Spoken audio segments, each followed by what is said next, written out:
السلام علیکم ورحمۃ اللہ وبرکاتہ۔ ثریا کے نکلنے سے یا گرمی کے آنے سے وبا اور بیماری کے ختم ہونے کا ذرہ برابر بھی تعلق نہیں ہے، اور جو حدیث میں آفت اور مصیبت کے دور ہونے کی بات کی گئی ہے، اولاً تو وہ روایت بعض اہل علم کے نزدیک ناقابل اعتبار ہے۔ شیخ البانی وغیرہ نے اس حدیث کی تضعیف کی ہے۔ سلسلہ حدیث صحیحہ سلسلۃ الاحادیث ضعیفہ میں اس روایت کو شیخ البانی نے ذکر کیا ہے اور روایت کو غیر مستند قرار دیا ہے۔ اگر ایک لمحہ کے لیے روایت کو صحیح بھی مان لیتے ہیں، جیسا کہ بعض اہل علم کا کہنا ہے کہ روایت حسن درجے تک ہے،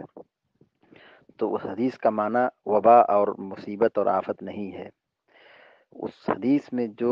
کہا گیا ہے کہ ثریا کے نکلنے سے آفت دور ہو جاتی ہے، معنی یہ ہے حدیث کا کہ عرب سماج میں کھجور کی فصل ہوتی تھی، اور جب وہ دانہ اس کا نکل آتا تھا،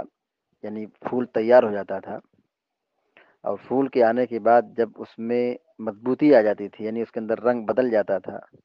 تو اس کے آنے سے جب وہ پکنے سے پہلے جب وہ دانہ مضبوط پکڑ لیتا ہے، یعنی بھی کچی کھجور ہے، تو اس وقت ہوا چلے، آدھی آئے، یا اور بھی کوئی چیز جو آفت آتی ہے، تو اس سے وہ دانہ کھجور کا دانہ گرتا نہیں تھا۔ جیسے ہمارے یہاں مثال کے طور پر دیکھ لیجیے، ہم لوگ جیسے ابھی آم کا سیزن چل رہا ہے، اگر آم پکنے سے پہلے، یعنی ابھی اس وقت جو اپریل کا مہینہ چل رہا ہے، اس میں اگر ہوا چلے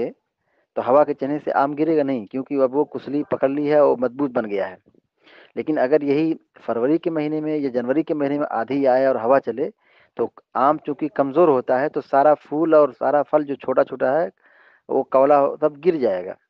تو یہی معنی ہے حدیث کا کہ جو حدیث میں کہے کہ بیماری آفت دور ہو جاتی ہے، تو آفت سے مراد یہ بیماری کرونا وائرس یا کوئی بیماری نہیں ہے، وہاں آفت سے مراد جو پھل گرنے کے قریب ہوتا ہے وہ معنی ہے، وہ آفت ہے کہ جو پھل کی کمی واقع ہوتی ہے، نقصان واقع ہوتا ہے، یہ معنی ہے۔ لہذا اس حدیث کو اس معنی پر قیاس کرنا، اس معنی کو لینا کہ کرونا وائرس یا بیماری، آفت، طاعون یہ سب دور ہو جائے گی، یہ سب